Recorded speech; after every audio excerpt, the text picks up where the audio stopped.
Oh, fish. Whoa.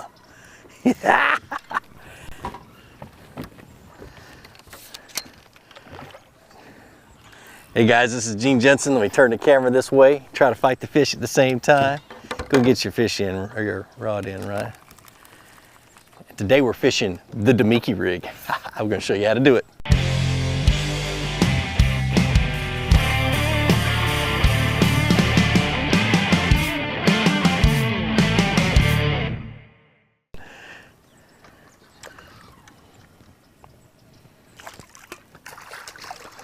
Nice.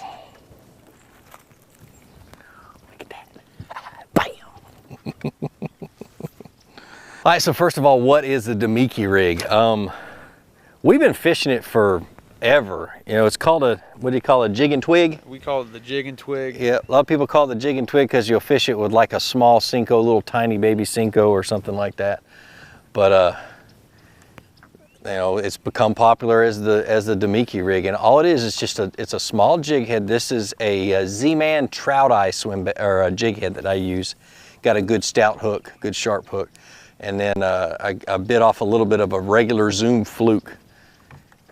See, I do fish a fluke, but and what are we fishing on, Ryan? So I'm fishing mine on a 7'9", but typically 7'3" medium. Yeah, 7'3" medium. I've got mine on a 7'1" medium, and I've got it hung in the bushes. But you throw fast action. Yeah, good fast action. This is a good stout hook. That's kind of what makes me choose which rod to use. It's got to be able to load up and cast good, but I've got a pretty good stout sharp hook on here, so I want to have enough backbone to be able to drive that hook in. But that's what we're using. You know, we got a good spinning reel. I've got what, 30-pound test or 20-pound test braid on here with a 8-pound fluorocarbon leader. You can go, I mean, this is an ultra finesse technique. You can go as low as 6-pound, 4-pound if you're brave enough. But that's kind of how we're working at it. But more pressure the fish, lighter the line, smaller the bait. Yep. But just kind of, you know, the other thing with the baits you put on there too. You know, we fish a lot of dirtier water, so a lot of times, you know, like Gene said, we've been fishing this rig. We call it the jig and twig, and we've been fishing it since probably, I don't know, I think we probably started in 2009. Yeah, it's just something we just never talked about. You know, it's one of those things that when the fishing gets really tough, you're in a high pressured lake, you catch a fish and its belly is muddy, and we talk about that in a video not too long ago. We'll put a link up here about it. You're basically fishing it really on the bottom, and it's just a little minnow that you bump them in the nose and make them open their mouth. So it's multiple casts at the same area, and you just, you know, you're swimming it and bouncing it off the bottom, and you're not really letting it sit on the bottom for long. You know, you're just bouncing it and keeping it moving, but making sure you stay in contact with the bottom. And then when they bite, I give it about a second and a half, maybe 2 seconds before I lay into them, because I want to make sure that they're on it good, because remember, they're lethargic, or they're you know, not in a good mood at all. All right, so a few things that are critical about this rig is, first of all, you know, the more wind you have, the heavier the jig head. You can go even up to a 1/2 ounce, you know, 3/8 or a 1/2 ounce when it's really windy. It's not super windy today, so I'm fishing a 3/16 or a 5/16. You've got a 1/4 ounce on, and the biggest thing is make sure that you've got at least, what was that, a turtle? Now let me show you Ryan's. Ryan actually has one that works better than the one I have for the most part. Biggest thing is you want to have a 90-degree hook eye. This one's not quite 90. This is more like, it's not even 60, but it's somewhere between 60 and 90. And so you see it's got a 90-degree hook eye. It comes straight up, just like that.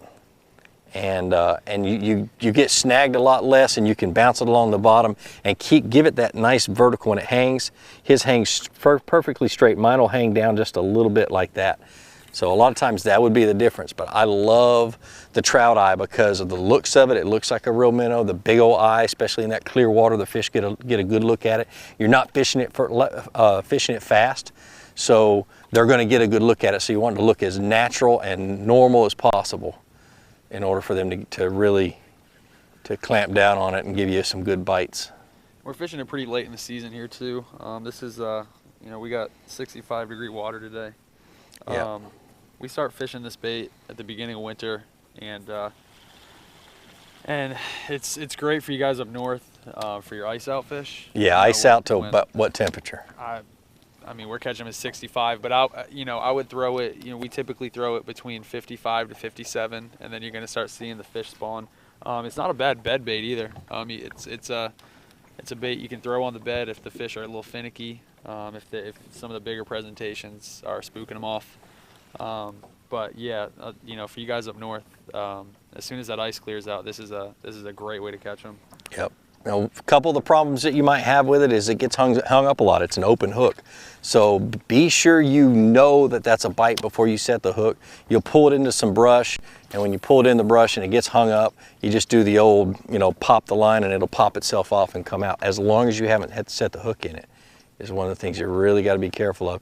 It rips through grass really nice. So what we're doing is we're actually bringing it out to the outside edge. There's a bare spot right here, Ryan. See that bare spot? It's right here. Okay. Yeah. And we're bringing it out to the outside edge and we're just popping it and then letting it sink back down to the bottom. And the biggest thing is when you're fishing it, when they're that lethargic and they're on the bottom, is you want to make sure you stay close. Stay close to the bottom. Constantly stop reeling and let it hit the bottom until you know for sure that you're on the bottom, or you're reeling it over top of the fish and their strike zone is only about that far off of the bottom. Okay, so as far as retrieves go, a lot of the time you're going to be fishing it a lot like a shaky head or a drop shot when you pitch it out there or cast it out there. But if you're having trouble maintaining contact with the bottom, rather than popping it off the bottom like that, you can kind of work it like a Carolina rig. Tuck the rod down and just kind of drag it real slow, pop it along the bottom, and that'll help you maintain that bottom contact. It'll probably force you to fish a little bit slower as well. As far as hook sets go, I like to go straight over the head. It's a 90-degree line tie, so a straight up hook set works just fine. And thank you, Mr. Wheeler, for exposing this to everyone. Yeah. We appreciate it. Not. But no, we're glad that this one's out and we can finally share it with you guys. Yep, that's for sure. That's for sure. All right, well, we're going to keep fishing, see if we can't catch a couple more and at least make this video somewhat entertaining. So stay tuned, man. I'm excited. So guys, another great thing about the Chicken rig, or the Damiki rig, I guess now is going to be the new name for it after this tournament, is this is a phenomenal skipping bait. VMC, I believe, offers a weedless version. Yeah, round ball weedless version. The Moon Eye. The Moon Eye. That was the jig head that Wheeler was using when he just won on Cherokee here. But the Z-Man, does Z-Man have a weedless version? I don't think so. Okay. Anyway, if you have overhangs and a relatively clean bottom, this open hook is going to be just fine. But if you're on a lake with a lot of docks and cables, having a weed guard on there is going to be good. But the thing about this is not a lot of guys are really throwing this. I mean, this is something that a lot of guys throw on tour and they don't really talk about. And it was just one of those situations where I think everyone in the top 12 was fishing it. Yep. And so when that happens, it's one of those things where it has to come out. It's going to get too much coverage, and that's what happened. And so there's a lot of applications for this. Me and Gene fish Lake Oconee and Lake Sinclair quite a bit, and I guess you call that southeast Georgia. Yeah, central kind of east Georgia. They're pretty dirty lakes, and there's a lot of docks on them, so we do a lot of skipping on boat docks. And they get hammered too. This thing smokes them. We will sometimes, if the cover's too heavy, we'll use a shaky head, like a Picasso shakedown, and lock it down that way, make it weedless. But this thing freaking skips, man. So take a small shad imitator. They call it the Damiki rig because of the Damiki armor shad, which is up at Lake Cherokee. It's kind of a popular thing locally over there. But we most of the time we either fish it with a small minnow imitator, like the original Fluke, the Berkeley Galt split tail minnow, I think it's called. Yeah.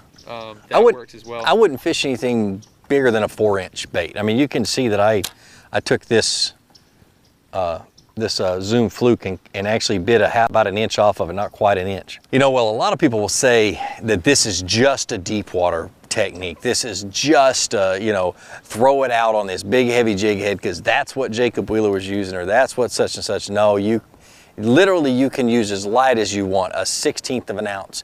It's just about being able to get the right action and the right subtle approach, because these fish are oftentimes lethargic. You don't want to put a paddle tail on here. You want to be able to keep it as a little bit of action as possible and just use your rod tip to entail that action. And sometimes when it's really cold, I've found like mid 40s, really, really cold temperatures, even down into the 30s, just a slow retrieve along the bottom. And the only time you pop your rod is when you feel yourself getting hung, you know, or stuck on the bottom. And it's just, I mean, literally this slow, just like that. And as long as you're staying in contact with the bottom, you're just fine. You don't want to put a whole lot of motion on it when the water is super cold or they're really, really beat up fish. So Gene was just talking about beat up fish. That's another thing where this, it's another scenario where this Damiki rig really shines, this jigging rig. When you have, when you've got the bait fish size down, you've got the color down, you really know what they're eating on, and people are just pounding on them with crankbaits, lipless crankbaits, even, you know, jerk baits or soft plastic jerk baits. This is just a different presentation that can get you bit in areas where other people have been fishing. So yep. It's really good if, you know, if you can't get out till Sunday evening and people have been beating on the lake the whole weekend. Try this, give this thing a go. It's great for pretty much any scenario where the fish are lethargic. Yeah, even in soft bottom, a small, you know, one of the, you know, you get all those small farm ponds and local ponds that have silt all on the bottom. It's real soft. You let it, you throw it out, you let it sink to the bottom, and then you just lift it out of the silt and swim it along the silt. And every once in a while, just let it fall down into it so you make sure you're close to the bottom. But those fish are going to be suspended up off of that silt without their bellies on the bottom. But you just reel it really slow, and you'll get, man, you'll get a ton of bites because it's something they've never seen before, and it's very, very subtle, very, very finessey. And there's another one right there. Fish actually just having a smell, I swear to God, watch this. Well, I got one looking at mine right now. There he is.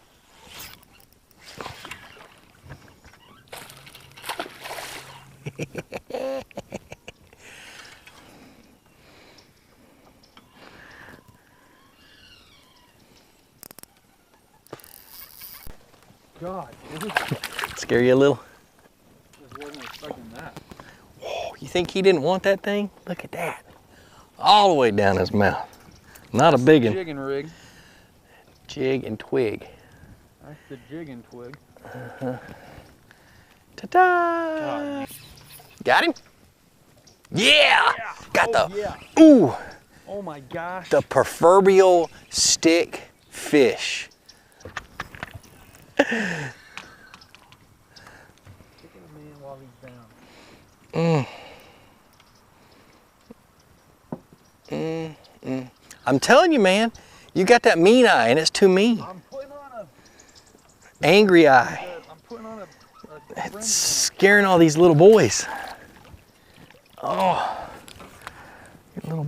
little buck bass. Boy, that hook caught right out. Look at that. That's number 4, 3, something like that. That log, I left that whole log wide open for you. this floating log here. Yeah, with the fish right up underneath the back end.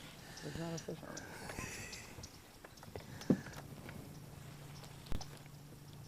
on it. Oh my gosh.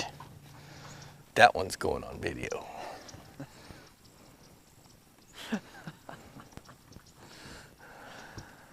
Oh goodness. Nothing like the sub farts. Dude, you better check yourself. I don't need to. Obviously you do, because that one sounds a whole lot wetter than the last one.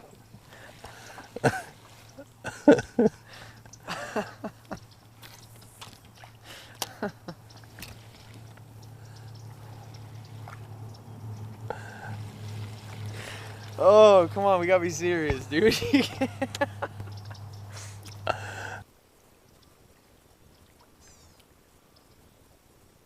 You gonna set the hook on him? And make sure that he had it. Yes, sir.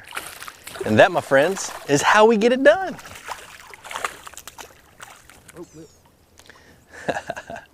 Let's go ahead and make it a double. We throw up in here. All right, guys, well, that's it. That's how you fish the Damiki rig. It ain't that hard. Just think of it as being a very slow bottom technique that will catch the fish when they're lethargic on the bottom. Is that right?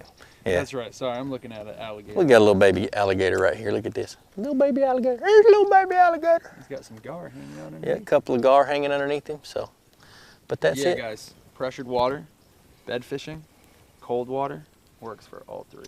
That's right. All right. The Damiki rig, throw the jigging rig. Been throwing it for a while now. Yep. So. Nothing like the good old jig and twig. All right, well, like I always say, be sure to introduce somebody to fishing. Introduce them to my channel. Let me help you teach them how to fish. Subscribe to this channel, but more importantly, get out on the water, go and catch some fish, and have a great day. See ya.